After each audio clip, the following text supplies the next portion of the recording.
Hello, everybody. Welcome to our Back to Basics workshop for today. My name is Mitchelle, and I am with the African Climate Alliance, and I'm just really glad that you're able to take some time off to be with us today for this workshop. I want to start with a disclaimer, and it's that whatever we're going to be discussing today, it can also, like all of the concepts that we're going to be discussing, can also be workshopped on their own. So we're not saying this is all there is to it. We definitely encourage you to go and do some deeper research to have more of a full understanding. We're really just doing a lot of the basics today so that we can understand, right? So our topic for today is how can we have more capacity to build and be part of communities committed to driving positive impact. So we sort of want to understand what this capacity is, right? Because then that allows us to better understand what it is that we're building and the needs that then come from us understanding what we're building, what we need to fill, and how that whole thing goes. So what I'm going to ask for first is, just as we sort of get started, a bit of a check-in in the chat. So what's your name? And if you're comfortable with unmuting, that's also completely fine. So what's your name? Where are you joining from? What is a feeling word? So like a word that describes how you're feeling, and one thing that you're looking forward to. So here's me. So my name is Mitchelle, and I'm joining from Cape Town. And the last time I was in this Back to Basics workshop, I was looking forward to learning how to propagate the plant that I got a while ago. And I have some good news because it's been propagated. Okay, you can't see properly, but if you speak to me nicely, you'll see that this plant now has roots and it's being propagated in a very nice way. So that's kind of how we're going to start. So if you'd like to check in, tell us who you are, where you're joining from, and something that you're looking forward to. Oh my gosh, no plants were killed in the propagation of making more plants.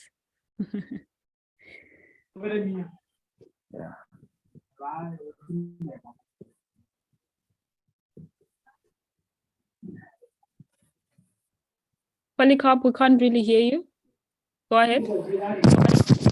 Yeah, I'm Polycarp Katu. I'm joining from Nairobi, Kenya. Yeah, that's all for now. Thank you. Is there anyone else who would like to check in as well? Tara, please go ahead. Hi there, I'm Tara Cathcart. I'm here with a friend and colleague of mine, but I'll go first. We're joining from Franschhoek in the Cape Winelands, Western Cape. We both work for Cape Winelands Biosphere Reserve. Honestly, my feeling word for today would be frustrated. Mondayed pretty hard at me, but I am very excited to be here and looking forward to learning a little bit more about how this can help in some of the work that we've been doing here in the Biosphere Reserve. And now. Hi, everyone. My name is Ngumi Samroja from Cape Winelands Biosphere.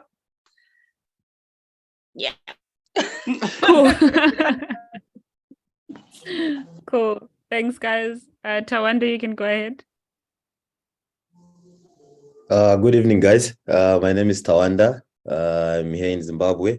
I'm in the agribusiness space, focusing in organic production. And my feeling word today is collaboration. I'm hoping I'll collaborate with some of you guys today. Thank you. Very cool. Thank you. Thank you so much. So we've got 3 check-ins. And is there anyone else who would like to check in before we... Hi. Abigail. So let me just read Abigail's check-in. Abigail says, I'm from Malawi. I'm excited to be here. I'm looking forward to learning on how to build capacity in our endeavors. Wilkester says, joining from Nairobi. It's a pleasure to join the session. Looking forward to learn more from this platform. Sibabalwe, please go ahead. Hi everyone, my name is Labalwe. My feeling word of the for today is I'm feeling a bit happy. I've been having a good role so far. My luck hasn't struck out yet, and the one thing I'm looking forward to is just engaging with other people and learning from each other. Cool. Here's to luck not striking out.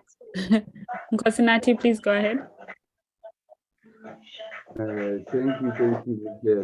Good day, everyone. I'm Kusnati Kambule. I'm joining from South Africa. I'm a community activist looking forward to engage and build capacity. Thank you. Very cool. Thank you so much. And then Vusumuzu is joining from Zimbabwe and looking forward to learning a lot from the session. And Natasha is joining from Pretoria and is feeling good and looking forward to the session today. Great. So if you would still like to check in, please go ahead and do so in the chat so that we can get going. So before we get into the thick of it, could I ask that everyone please mute your mics? That would be very, very helpful. So if you can just mute.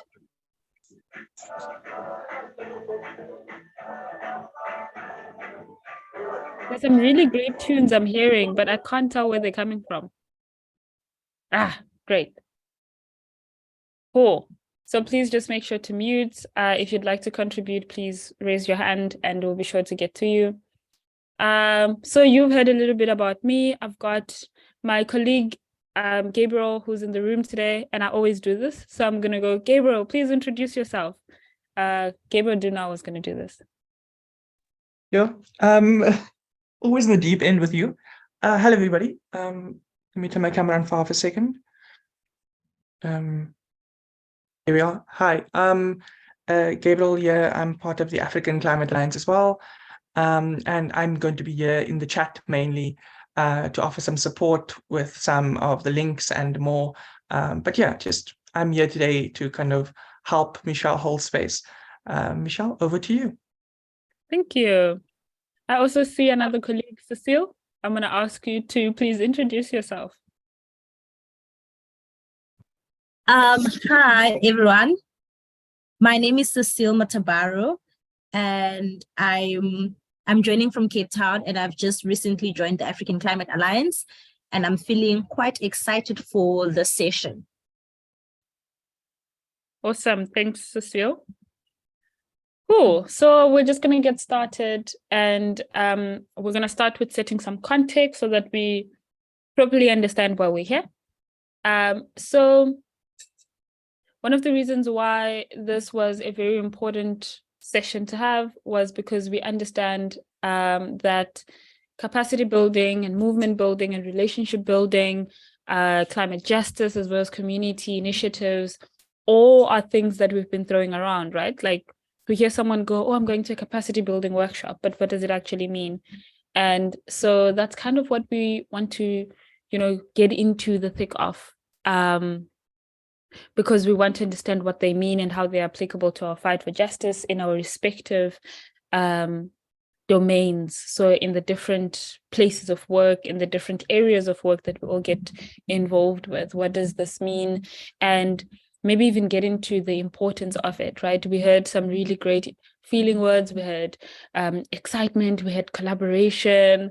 We also had frustration, and that's completely valid because one day, and that's completely fine. So today we're here to unpack how we can have more capacity to build and be part of communities committed to driving positive impact. If it's your first time here to the Back2Basics workshops that we hold, what we do here is we break down terms so that we can understand them better, so that we are then able to better apply them into our works, into our lives, and that sort of thing. So today we want to see how we can have more capacity to build and be part of communities committed to driving positive impact. And already we're all part of this community that is driving positive impact. So this is really exciting for me. So we must understand the need for collaboration across different networks, especially if we're fighting for a specific cause. We need to understand that we can't always do it all by ourselves. It's very important that we collaborate, that we work together across different communities and even movements, right? And that often happens via networks, through communities. It can also happen even through building capacity. And I keep saying building capacity, and I haven't quite defined what it means, but we will get to it. So that's what we're going to be unpacking so that we can properly understand how we can all contribute to the fight for sustainable futures from an individual perspective as well as a collective perspective, right? So at any moment, if there's a question, please pop it into the chat. We'll address it. And if it's absolutely pressing and it cannot wait, please raise your hand and we will address it. I'll also be switching on and off my camera just for bandwidth purposes. Yeah, so here are some rules of engagement. I'm so sorry. I know there's so much admin that happens at the very beginning of every workshop, but I've spoken about raising your hand if you've got a question or contribution, and to please practice the rule of 2. I'm just going to explain this. So it means that you have to wait for 2 people to speak before you speak again. Unfortunately, that does not apply to me because I'm a space holder today. But for others, if you have a contribution to make and you've just contributed, please wait for 2 other people to contribute before you contribute again. And this applies to unmuting and speaking into the microphone. Otherwise, if you're contributing in the chat, please feel free to contribute in the chat. And then we encourage as much as possible for you to use your home language. We would be hoping in the room that we would have someone who can translate. Otherwise, we will go to Google Translate so that we can at least translate as best as we can with our limited resources, whatever it is we'd be trying to communicate. And then just a notice is that we are using English as a primary language of communication in this space. We hope that this changes in the future. At the moment, again, this is what's most accessible to us. Cool. So I wanted to start with this video. And I just need to figure out how to actually play it. So if I play it, please let me know if you can hear the sound.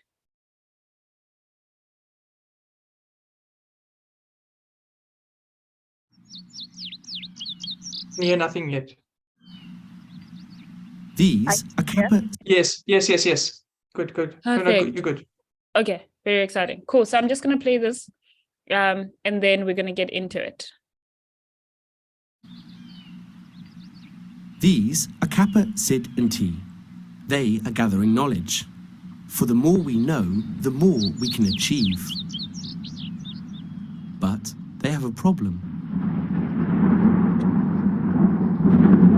The rain keeps ruining their work. Despite their knowledge, they have no idea how they could protect themselves and their collection. They need new ideas.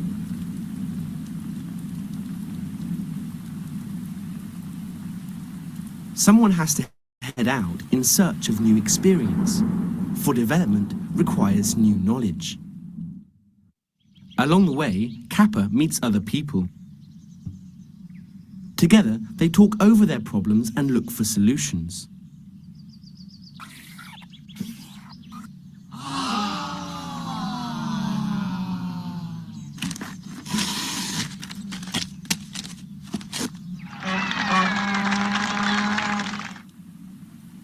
Now, they can apply their new knowledge at home. Kappa, Sid, and T are protected by the umbrella, but, on the whole, it's pretty impractical for everyday use. Suddenly, an idea occurs to them. The umbrella principle could be used in a different way and developed further. Now, Kappa, Sid, and T are finally warm and dry. Their documents and their knowledge are safe. Development requires new knowledge. By sharing it globally, we can affect change. This is called capacity building.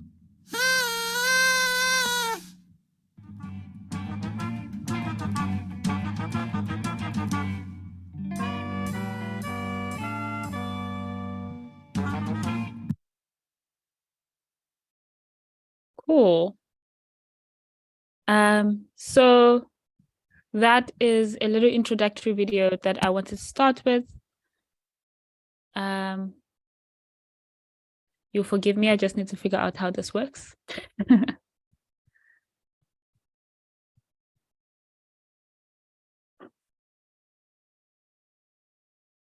Cool. So that's just a video that I wanted to start with, because animation sometimes makes things more understandable, right?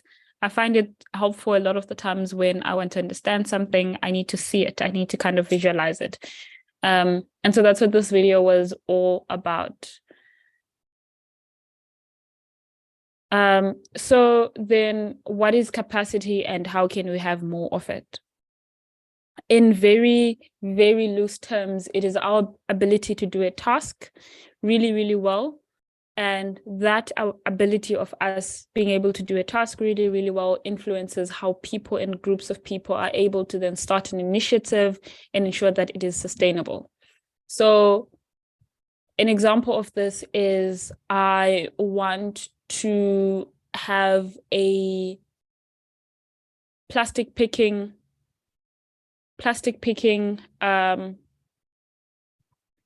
initiative.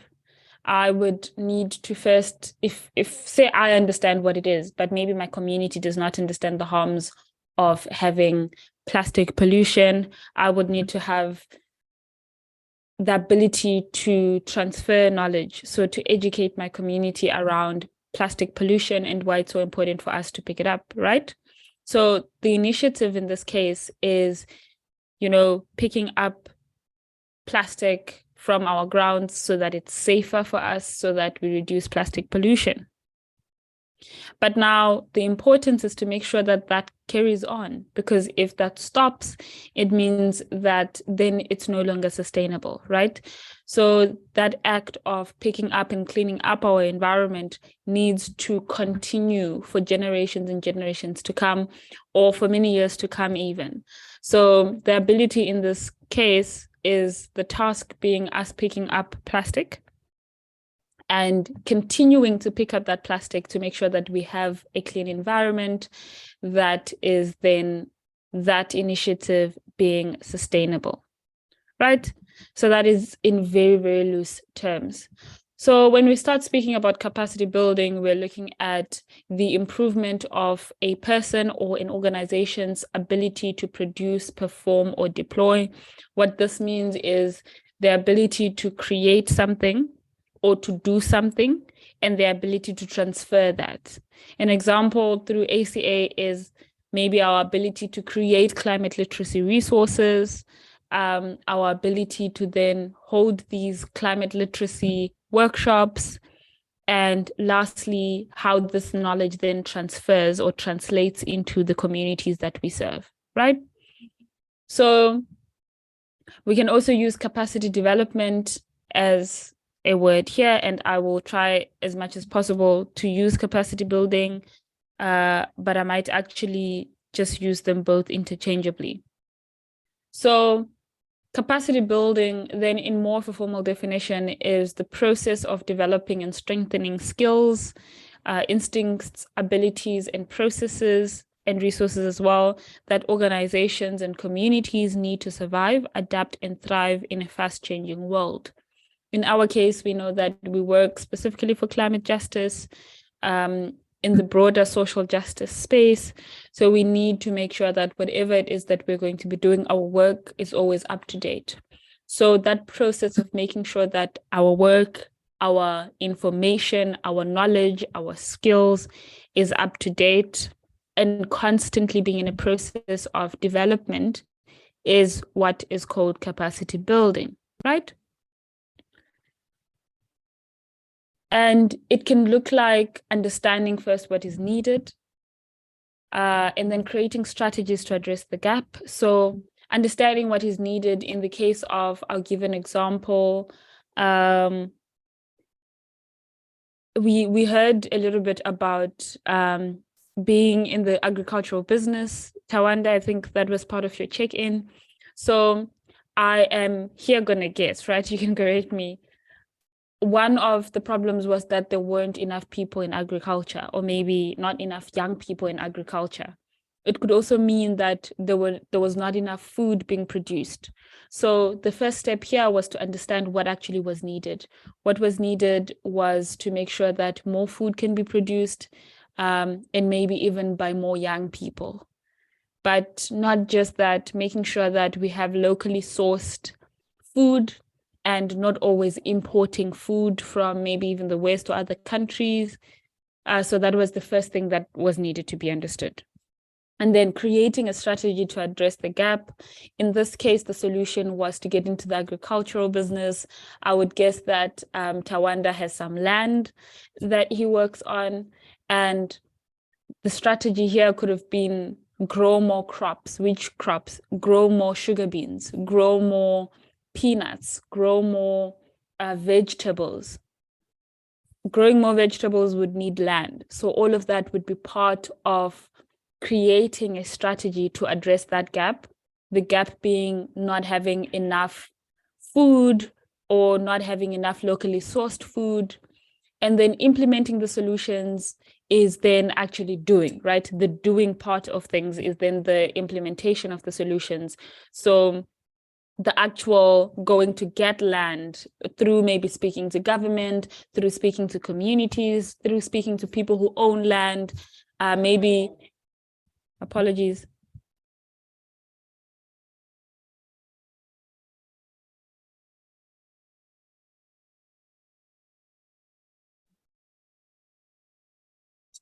So that is all part of implementing solutions, right? So speaking to government, because we know that a lot of the times our governments have land that maybe they have and is not being put to use. But maybe we also know of our neighbors and people in our communities who also have the same kind of resources. So then getting that and starting the farm, right? Starting the gardens, starting this place where we can produce this food that can then be either redistributed within our communities or across our countries or across our regions or across our continent. But it can also look like focusing on one thing at a time so that it can be done really, really well, right? One of the problems that I personally struggle with is my interest in a lot of different things. I'm interested in a lot of different things. And you hear from anybody who's ever met me that that is one of my personal problems. And not only am I interested in a lot of things, I want to do a lot of things, right? Because I just feel like that's the best way to do things. But when we speak about capacity building and understanding the gaps that we need to fill, we need to properly understand what it is that we need to do. And then understand that a lot of the times, for us to be able to do something really, really well, we need to properly understand what it is that we need to do, which means focusing on the solutions or on one single thing at a time. This doesn't mean that you'd be focusing on that thing for several years to come. It can simply mean that when you're starting something, maybe for the first year, maybe for the first 2 years, for however long it would be needed, so maybe even for the first 6 months, you're just really focusing on making sure that whatever it is you're doing is done well. Because this then can also help you understand where you fall short, not just as an individual, but also as organizations, as companies, as initiatives, understanding that if I am going to be focusing, I'll give an example, if I'm going to be focusing on working on writing proposals for my initiative, then it means that I cannot actually be doing the work, right? So then I can identify that gap. So then we come back to one of those first things, because then it's like a circle, it's a loop, right? So I understand that if I'm focusing on this, I cannot do that. I cannot be implementing work if I am sourcing support or if I'm making connections for collaboration. That would probably mean that maybe I need more resources to be able to get more people involved. That could be in the form of volunteers, that could be in the form of employees, staff. In the case of an organization, that could also be through collaboration, right? That could be saying, oh, I need to do X, Y, and Z to make sure that my initiative is sustainable, does actually happen. But because I cannot do it, I know that Andrew is doing something that very much aligns with what I need to be doing. So I approach Andrew, and in that way, we are building capacity by understanding the things that we really, really do well and the things that are needed for us to do.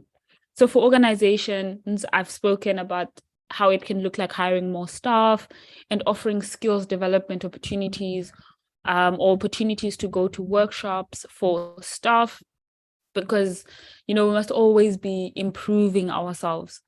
For individuals, it can look like doing courses, maybe even volunteering to gain experience, and maybe even doing trainings. And then just maybe understanding where that comes from and where those opportunities kind of exist.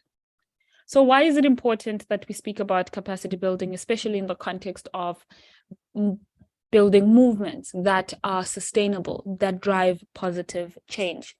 It is very important because when we are capacitated, right? So when we are strengthened, when we are skilled, we are then able to address the challenges that come our way because we have the ability and the strength to do so.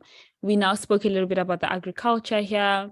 We've been speaking about climate literacy and what that can do. So I'll again give an example of if someone has the knowledge of how policy works, for instance, so how decisions are made, how laws are passed, how things are communicated, especially from people who make these decisions. So again, we're talking government, we're talking people who have the power to influence how things happen in our society. So if a person is able to understand that, it means that they're able to engage better. It means they're able to have this conversation, they're able to speak to those people about the needs of either their communities, their movement, and whatever it might be that they advocate for. So it is very, very important that we have built-in capacity for whatever it is that we work for. This can even look like creating the time. So being in a position where you can create time, or being in a position where time is created for you to improve, right? To better develop, so that whenever you get involved with the things that you get involved with, it's done to the best of your ability. But it also means that once I understand the problem, I am then able to understand the limitations that come with, for instance, I mentioned in the beginning that unfortunately, these spaces, we hold them in English at the moment only.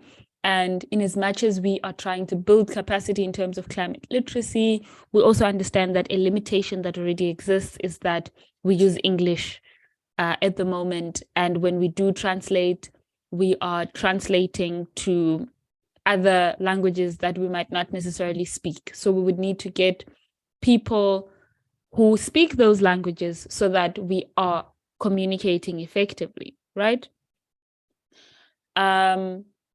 And so I think the question we've all been waiting for, so how can we really build capacity? And I think I've been speaking a lot about how we do that throughout. So like today, we're doing it.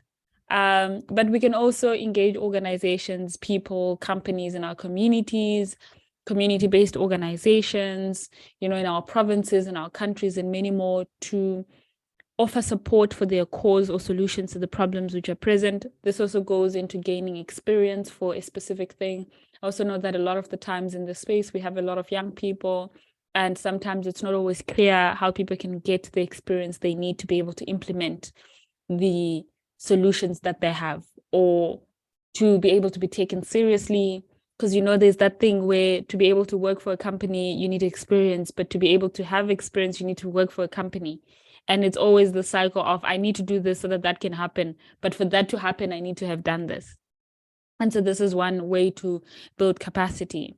It could also be applying to opportunities to be part of groups that organize around a topic we're interested in, like what we currently see with the space, that people have sort of reached out.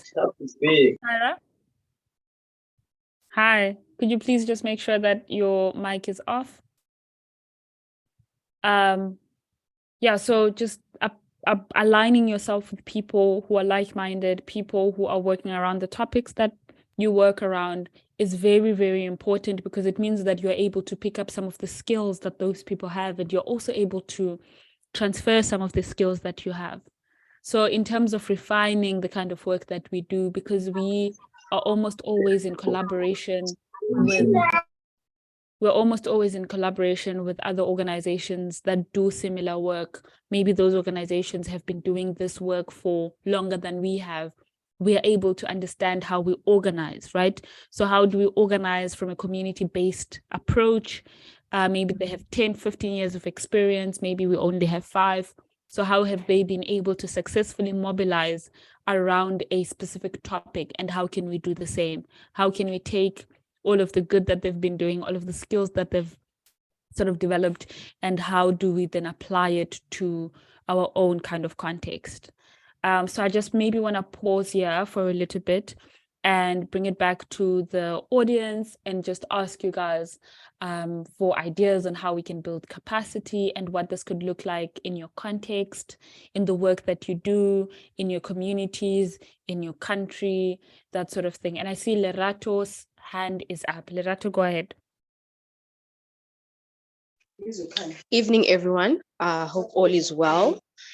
Thank you so much for explaining capacity building so well. The presentation is really great. And as we just on capacity building, I agree 100%. And I love the theme of the workshop, which is back to basics. So I think, or my suggestion is that as we want to build this capacity, and like you said, we have already started, but I think going back to the super basics would really assist us. Apologies if I may sound a bit otherwise, but I actually did marketing and I've realized the importance of marketing. Sometimes people are not in these platforms or these organizations or these movements simply because they don't know. One thing I've realized is that knowledge is power, but unfortunately, we're living in a time whereby you must actually search for good knowledge, you know? TikTok will tell you on latest trends that are not much beneficial, but things like the climate, things that are actually important, they are not there. It's like you have to hunt and seek for this, you know, intensively. So I would say that perhaps maybe also engaging with schools, just give ourselves that time to go to these assemblies, let the children know, and you know, speak to the masses and get them, and also enhancing like our social media platforms to say, okay, we're going to have a campaign on social media whereby we'll tweet, we put posts on Facebook, we'll have something rotating on WhatsApp, we utilize TikTok, you know, all those little basic things and things that are feasible, things that someone can just be like, okay, I'll run the channel, would gladly, you know, sacrifice my 1 gig data, and guys, I'm going to run the WhatsApp one. I'll share the videos or the broadcast or whatever. And then someone can say, okay, you know what, I'm gonna do an Insta live, I'll do a Twitter one, can everybody then retweet? And the more people know about it, the more we'll actually even attract the good people. And there we have it. Our capacity will definitely develop and we will have built it. So from my side on that question you posed, I think, yeah, that's a starting. It's something basic that can be done. Thank you. Thank you so much, Lerato. That's very, very helpful. That's very, very helpful to hear. Thank you so much for sharing that with us. Ishmael, I see your hand. Go ahead.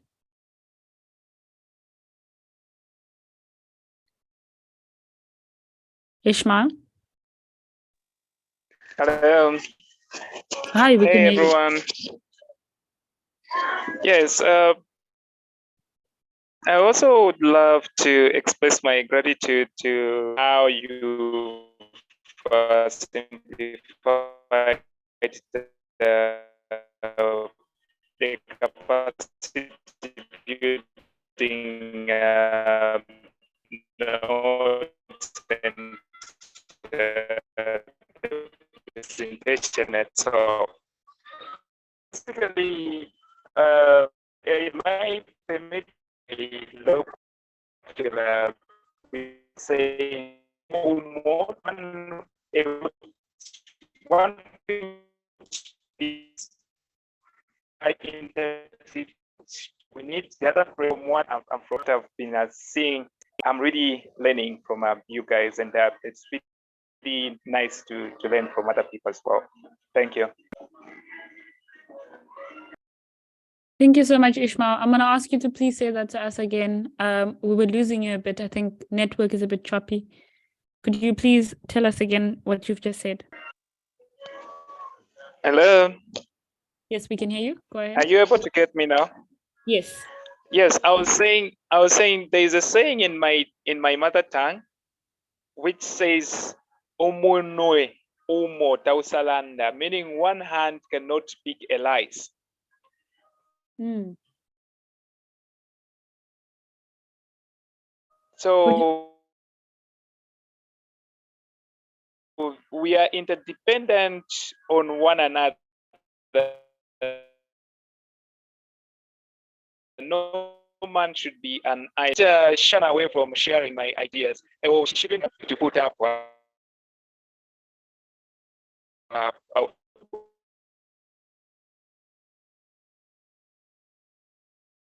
Thank you very much, Ishmael. I think we got the gist of what you were saying to us there.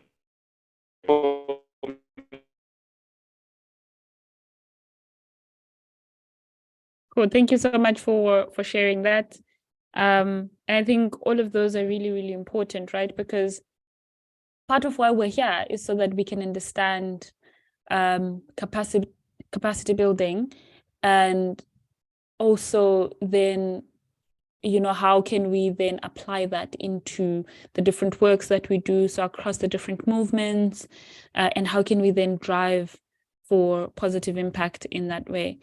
I'm going to open it again if anyone else wants to share the idea of how we can build capacity. Your hand, you can even type in the chat, that's also allowed.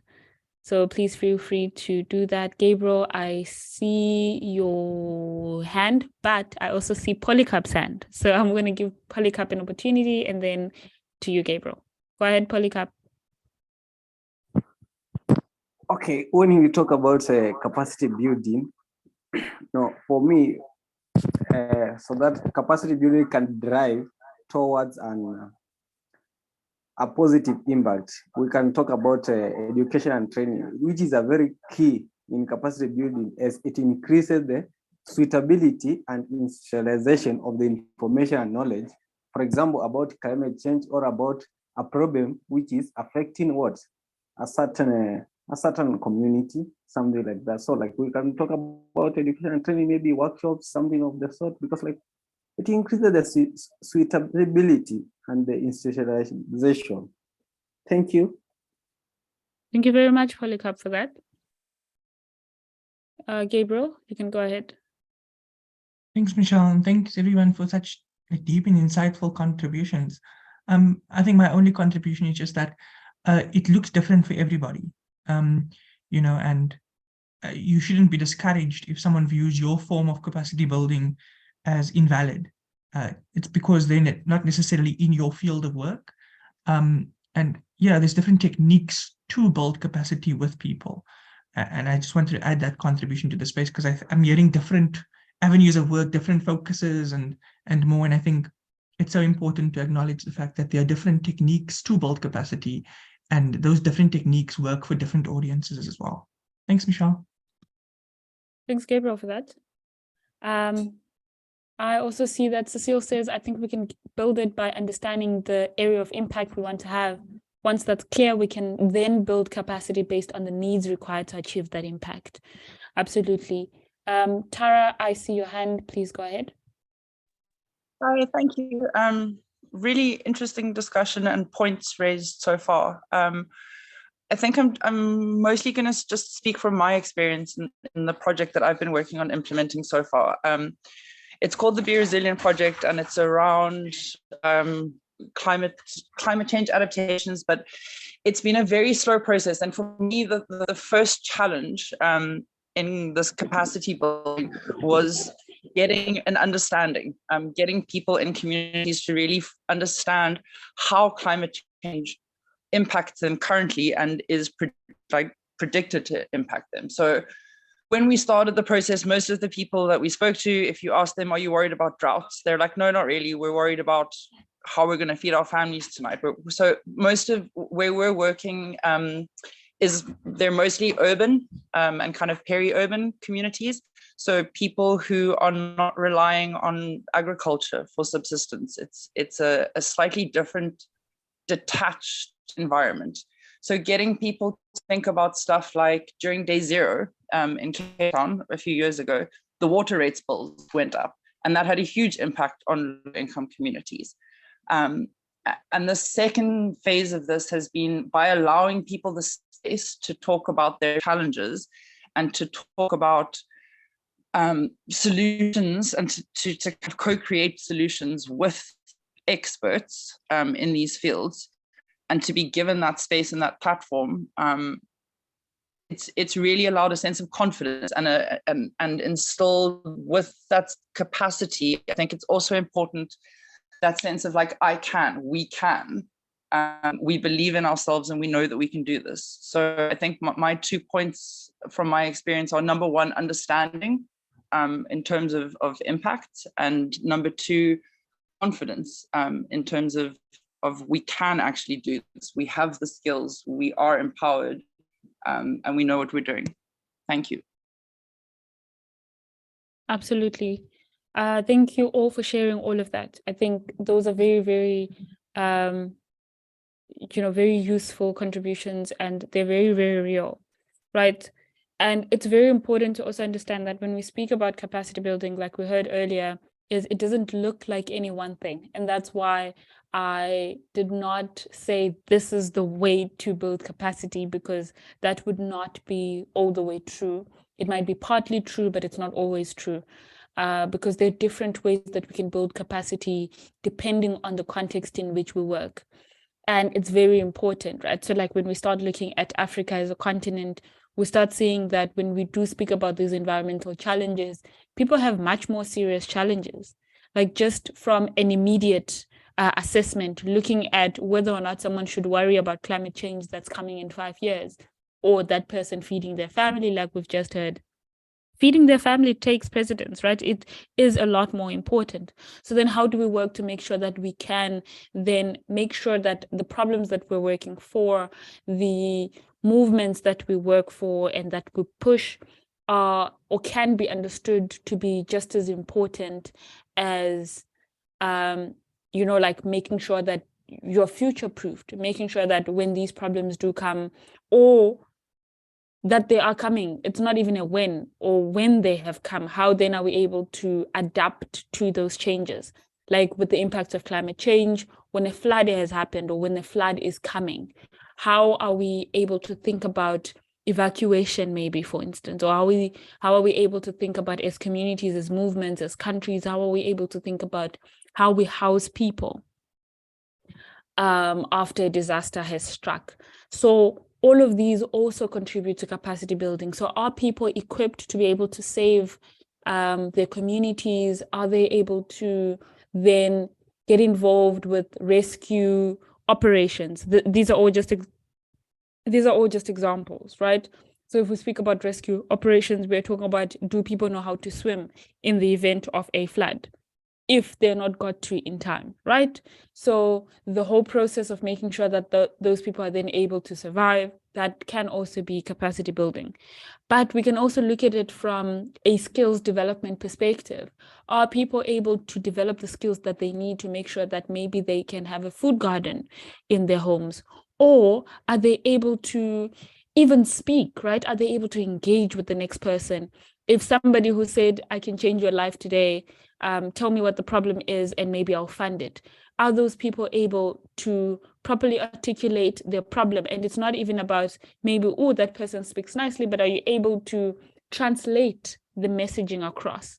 What is it that you are saying and how are you saying it, right? All of that would need sometimes for trainings to be had so that people are better capacitated to assume those roles. And sometimes it's even a confidence thing, right? So we're not all as confident to speak in front of a camera, maybe with other people. And just the process of becoming more confident can even be looked at as capacity building, right? Because you're then able to be more confident so that you can do more of what you need to do and articulate yourself or clearly explain the problem at hand and how that solution is the best one possible. All right. I hope we are all still together. I see a contribution in the chat. It says, I love how you simplified the presentation on capacity building. In my mother tongue, we were saying, umunwe omotau salanda, meaning one finger can't pick a lice. People should be able to come together, work on a cause in order to achieve a certain goal. And that's absolutely right. We should be able, there's also a saying, and I think this is across many different languages in Africa, is that one hand needs, like, hands wash each other, right? Like one hand needs another to wash it. And that's a very loose translation. But that's just to say that we need to work together to make sure that whatever buildings we, whatever movements we belong to, we are able to grow stronger together, because that is what we are. So just continuing more into this discussion format is a question that I'm also posing to everyone, and it is, what can we do as individuals? So what can we do as individuals? You could even contribute from your own perspective. So even the work that you're currently doing, like, are you helping people understand climate change? If so, how are you doing it? So that's just the question. Feel free to put it in the chat. What can we do as individuals? Or you could even put your hand up.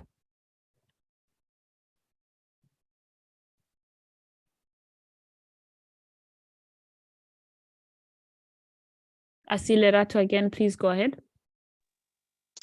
Okay, great question. And it really now then also speaks to your conscious, but okay, I think importantly, it's educating the people around you. So within my family, I try my best to let the little ones know, and even like the older generation that I'm surrounded with, to be like, hey, our climate is deteriorating and so many things are happening. And I always try to simply explain to them what can be done or what's actually happening.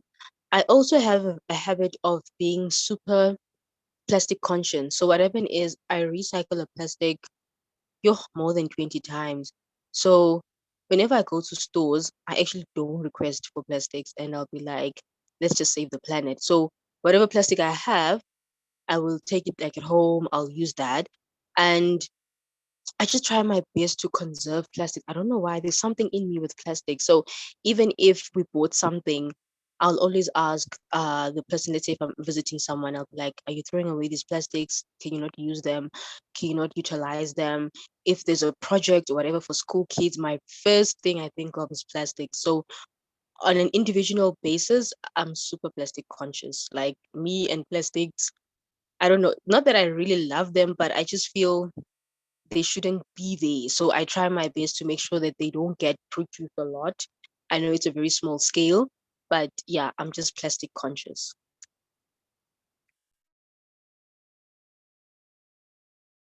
Thank you for that, Lerato. Thank you. I think it is always, a lot of the times, it's also in the small things that we can do. So we don't always have to, do all of these big things and like start organizations and, like these really big things. We can really start at home. We can start within our communities.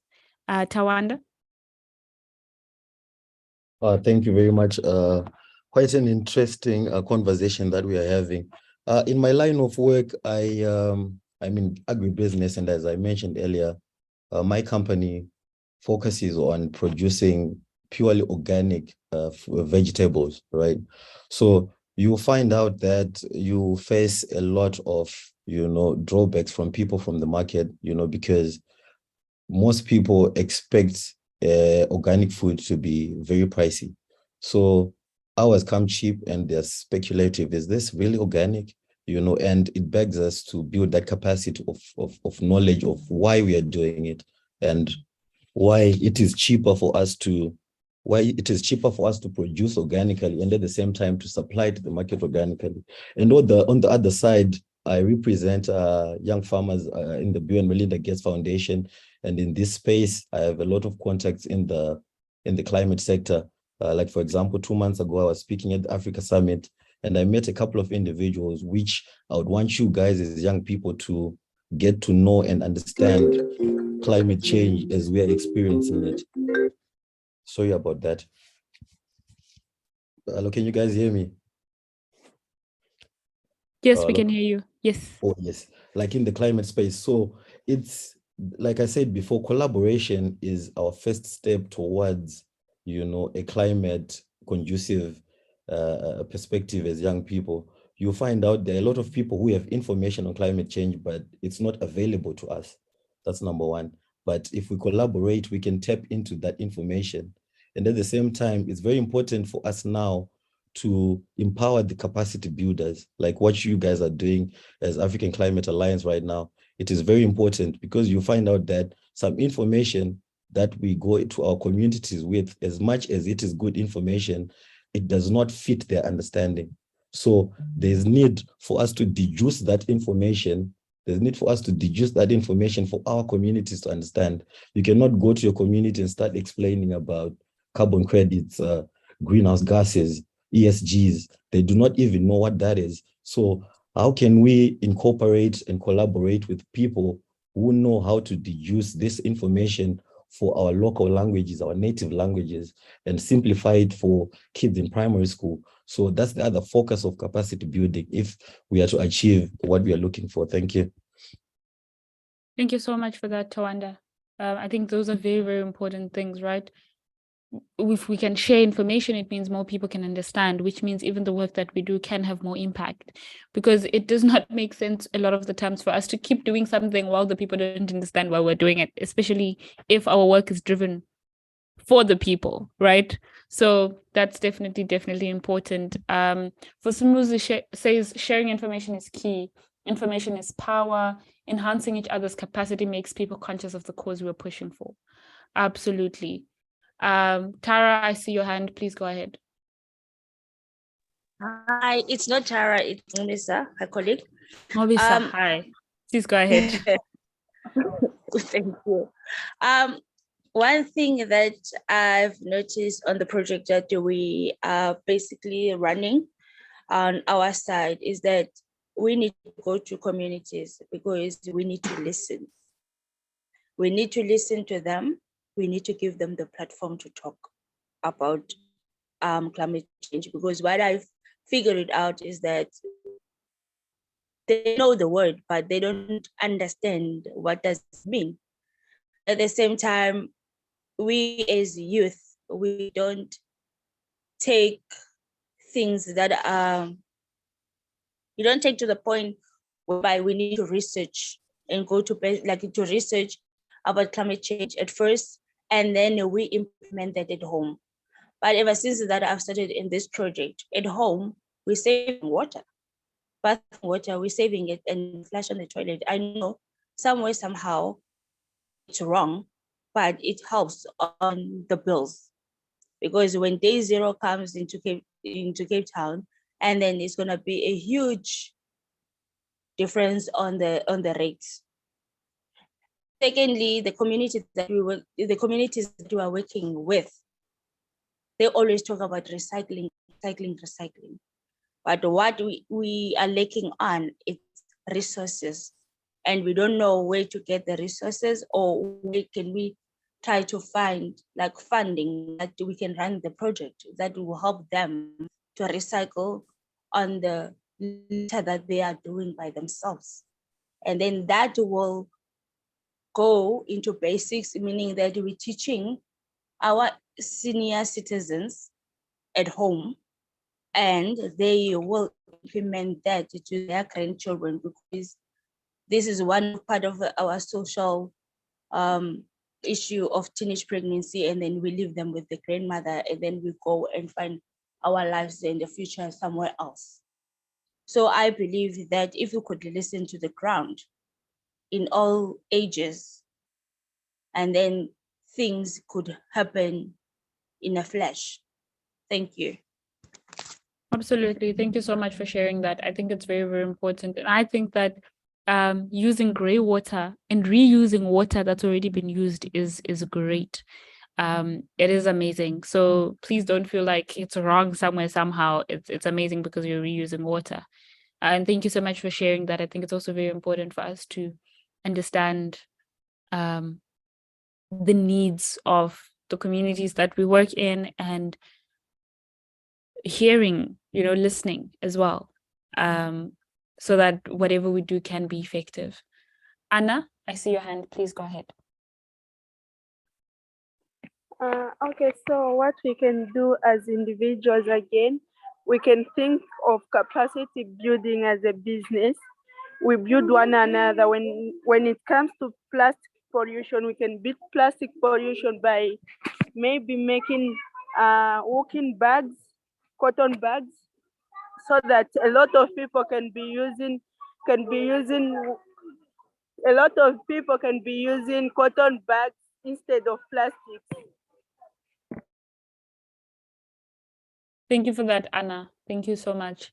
Absolutely. I think there are so many opportunities for us to tackle the needs of, like our communities, and how we can actually make sure that when we speak about capacity building, it's not just another word.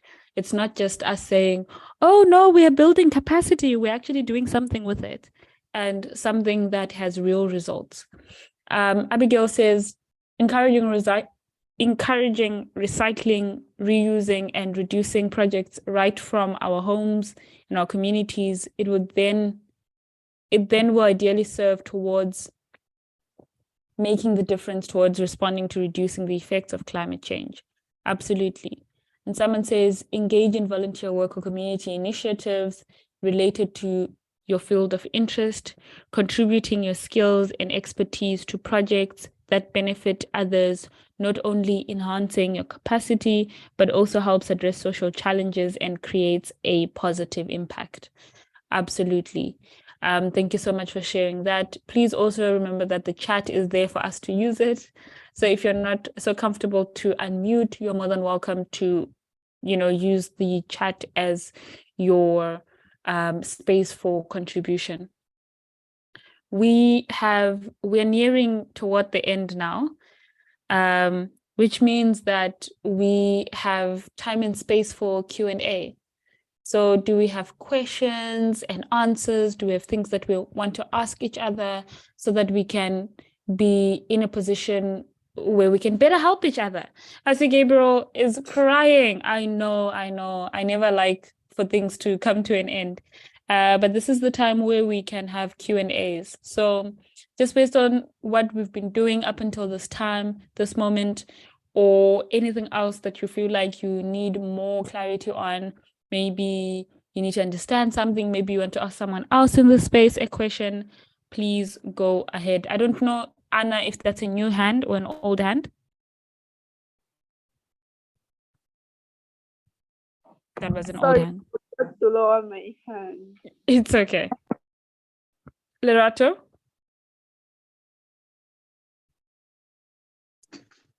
Now that you've mentioned with capacity building and we've learned so much, I just want to say, I'm not sure whether it's a question or suggestion, but in a sense of how do we track our progress? How do we track our good works? Because you mentioned something so great within capacity to say it must be sustainable. And I mentioned this in one of the groups of climate that, like back in the days at primary, we literally celebrated Arbor Day. We took it so seriously, and I guess the schools or perhaps maybe even the Department of Education could track that, hey, in 2008, all of our, let's say 800 schools actually did plant a tree. Each and every grade planted a tree. So in total, 80,000 trees were planted, example. So with us, with our individual staff and the things we do within organizations, how can we see whether there's a way forward, whether something is growing? I don't know whether will it like just require research, but perhaps maybe also how can we be involved like as activists to say, hey, Gabriel is from the East Rand and he started 3 initiatives 2 years back, and this is the feedback or the report that it's growing, or you know what, it's been dying out, let's assist him. And then you'll say, okay, Clara did this in Pretoria. And like, how can we track and see? Because sometimes it's motivating to know what you do is actually not going in vain. And like you said, we have began with capacity and we are doing great things, but you never understand how much of an impact you are making until probably it's there in black and white, or there is like a measurement of what you're actually doing. So yeah, that's my question, and I think it can also be a suggestion. But yeah, thanks. Thanks a lot, Lerato. I think what I'll start with doing is addressing it a little bit, the question part of it. And I love that Gabriel's hand is up, because I was going to be like, Gabriel, this is for you to address. But I think one of the things that really helps for us to be able to track our progress is to be very clear on the thing that we want to doing, right? So are we clear on the goals? Are we clear on the results we want to see? Are we clear on the processes? So if we're going to say we want our community to be food secure, we want our community to be able to produce their own food in a way that is sustainable, in a way that can last them, but in a way that is also climate safe. So like, is it reusing or is it using resources in a very smart way? So that's sort of like our statement, right? That's what we want to do. But what are the actual goals? What are the things that we can track? Are we looking at how many households we can feed? And if so, we put it down, right? We say that in the first month, we're going to make sure that we produce enough food to feed 5 homes. After the first month, we can then come back and check to see. So what we're doing is then we're setting up systems that allow us to come back and tick our boxes if we've already set them up.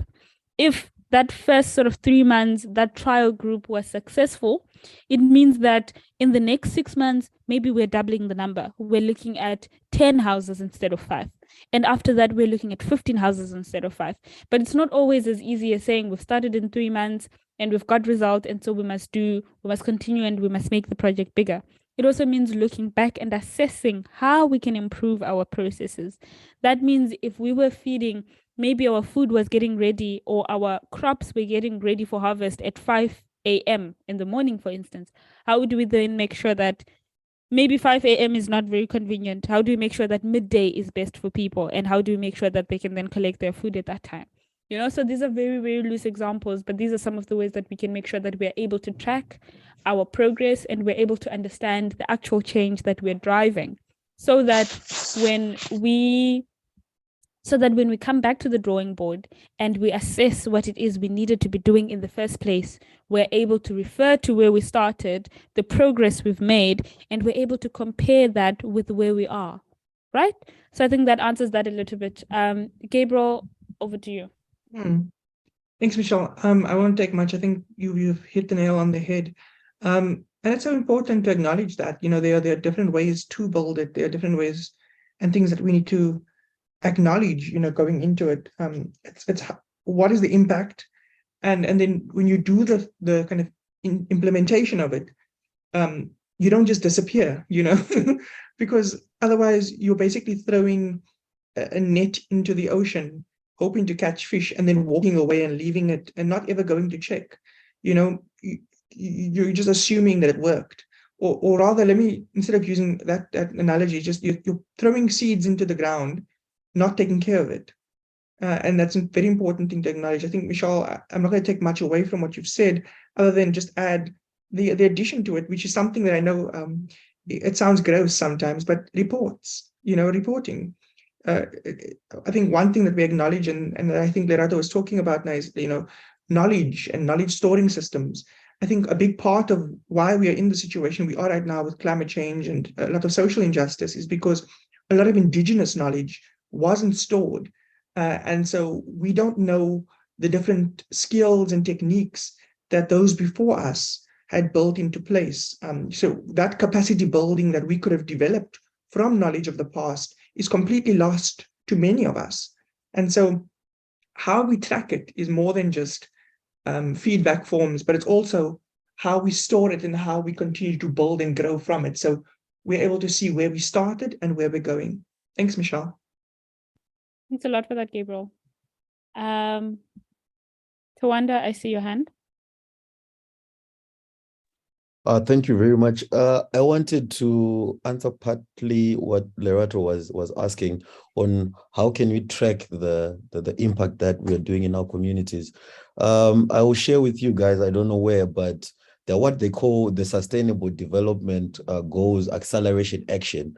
This is a site which was set by the United Nations that each and every organization which is working towards them can go and register their projects there and the time period that they'll be working towards it. So you find out periodically, you go there and update whatever that you're doing. And through that, you can actually get financing from other investors who are investing in social ventures. That's another thing. Then there is this other lady from Kenya. She was presenting, she was one of the presenters at the Africa Summit as well. She's a young lady. Her name is Sandra Siwa. She's very big in climate and energy activism, and she's working in replanting trees in Kenya. And she's getting recognition and financing as well through that space. So you find out there are a lot of opportunities for you to present the impact that you're doing in your community, and at the same time, market it for financing as well. You know, so I think those are other things that you can do. Thank you. Thank you very much for that. For those plugs, as we young people say, thank you, Tawanda, for putting us for putting that on our radar. Tara, I don't know if it's Tara now. I know we get this often. We're confusing people. It's Tara now. I have a question to put out to the group in terms of we've spoken about sort of setting goals, tracking goals. We're talking kind of KPI reporting language is what we're getting to. And if we're speaking about really capacitating individuals and communities, funding is what becomes important. And is there anyone out there who has any experience or who can point us in the right direction in terms of, I have colleagues and youth who have really brilliant ideas, but don't necessarily have the language or the literacy or the communication skills to be able to write the proposals and set the KPIs in a language where they will get accepted and actually get the funding. And this is something that's been really quite a challenge for us personally, because I agree that all of those things are important, but yeah, I'm just going to leave it at that. If anyone has any advice or any resources or any experience that they can share, I would be really grateful, because and on that, Misa was saying earlier, if there's a way for us as a group to continue to collaborate after this, or to share our progress, or to share our experiences, because so far I think the most inspiring experiences for us have been when we've had the opportunity to interact with other youth on platforms such as this, or through involvements with other biosphere reserves and hearing what other youth are doing. That's really been helpful. So yeah, those are my two questions. Thank you. Thank you so much, Tara, for that. I think it is very, very important. And we heard quite a little bit of that from Tawanda as well, when, you know, he was speaking about financing, you know, the work that we do, because it's very, very important that we understand what that entails. We have some experience with that at the African Climate Alliance. And my guess would be that is why Gabriel's hand is up. So I am gonna ask that Gabriel, please go ahead. I see you're unmuted already. Please go ahead. Thanks, Michelle. I won't be long. I think, yeah, there's definitely that thing to acknowledge, which is that many are coming from a disadvantaged kind of position where the norm is top-notch English with jargon, and you must understand how to brief yourself and this and that. And it becomes quite a toxic environment where community-based initiatives and organizations struggle to get the funding because they lack skills that aren't, you know, they aren't privy to, which basically means they don't have access to. They haven't had that capacity built in them because of historical disadvantages. And so I think there are definitely spaces that I will investigate and we can share, but it's also about, you know, those who are getting funding already and are in the space, demystifying and kind of waking our funders up and waking the people up and saying, listen, we need to stop making, you know, you want to get rid of the money, so you need to stop making the funding application, the process so difficult. You know, I know there are many people who, you know, maybe you can't write, maybe you can't read, and that's okay, but you can speak. And so let's figure out how you speak, I write it, I draft it for you, and that process begins. I think we need to kind of lend that hand and that kind of sense of, hey, just because you don't have the skill doesn't mean you can't have the skill. So how do we refine it?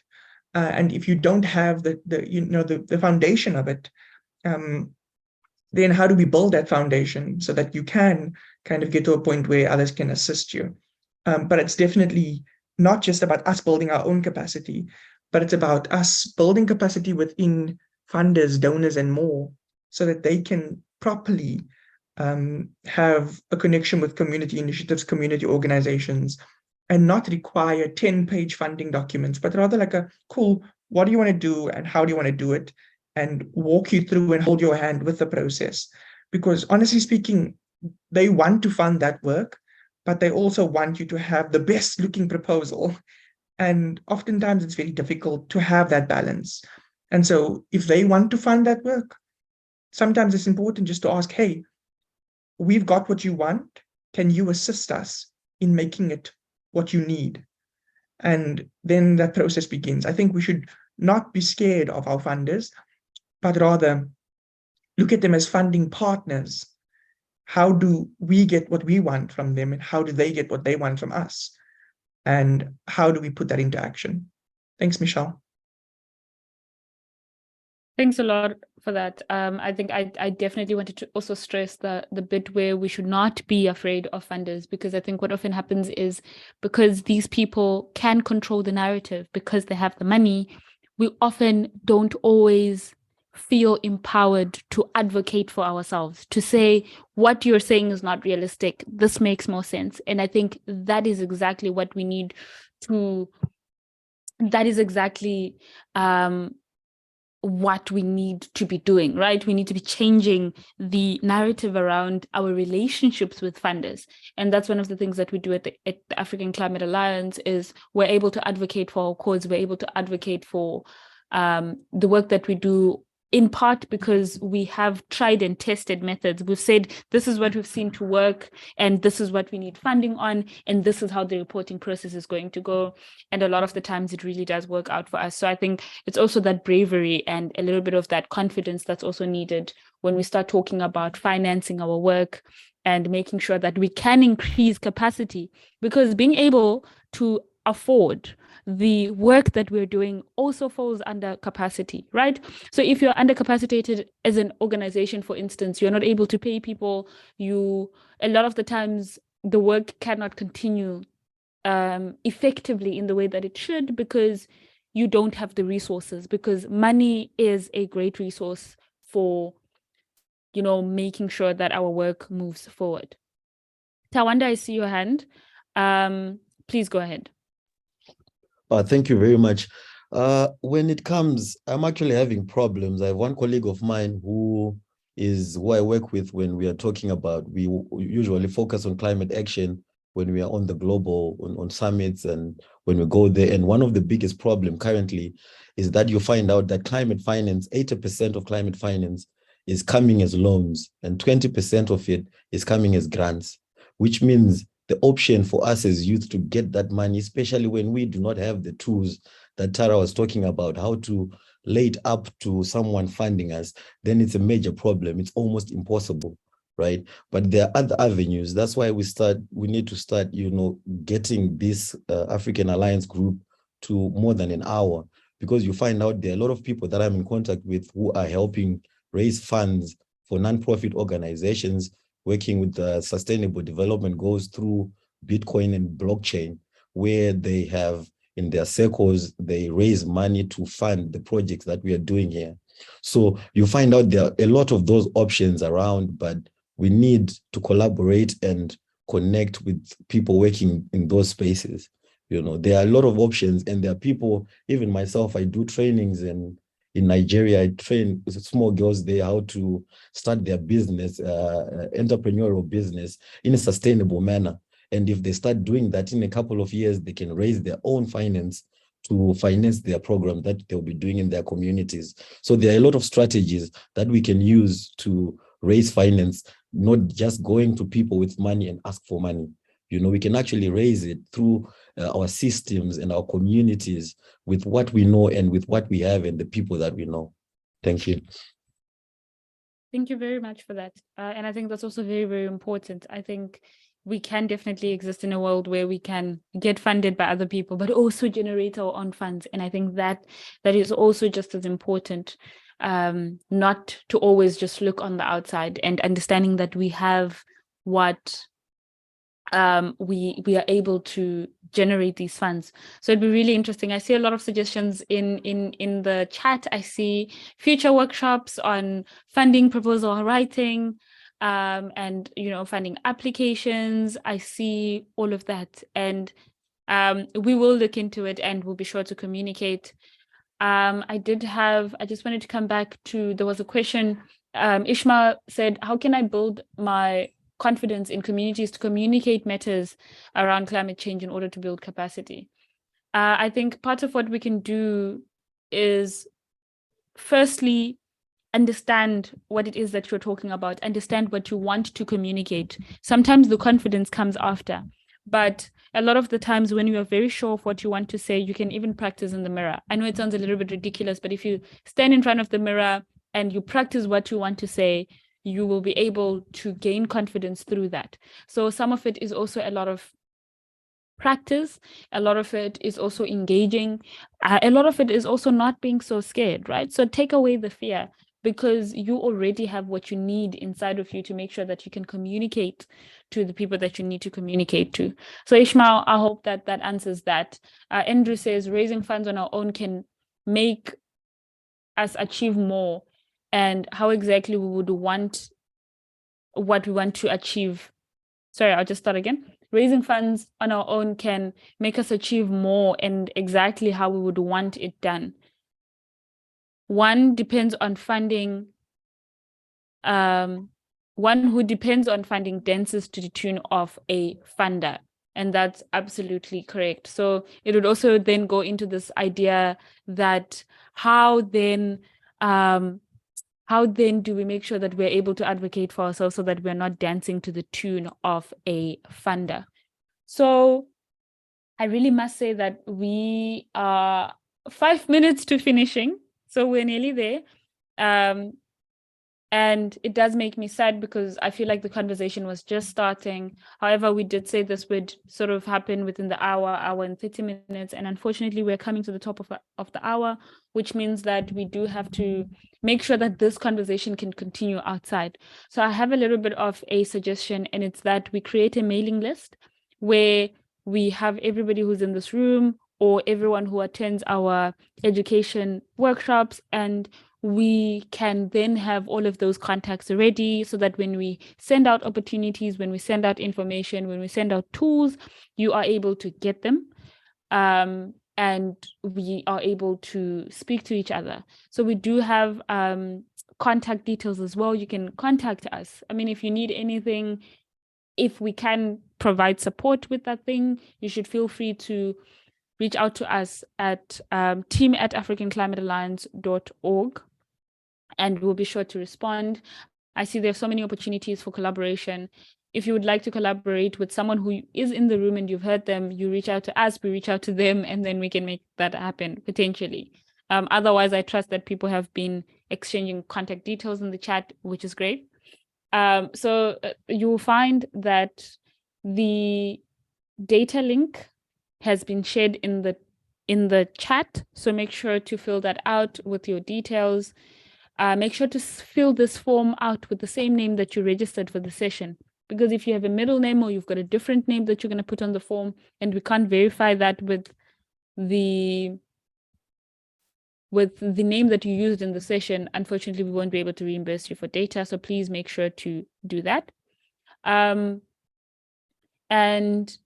on Wednesday, we're going to be speaking to people who have worked on the ground, especially about capacity building, right? Now that we've started the discussion, I think it's very, very exciting that we're going to continue this discussion with a panel of people who have worked on the ground, who have worked with capacity building, who have worked with funders, people who can answer some of the questions that we have, people who have been working in the space for a long time, people who are currently working on projects. So that is going to happen on Wednesday.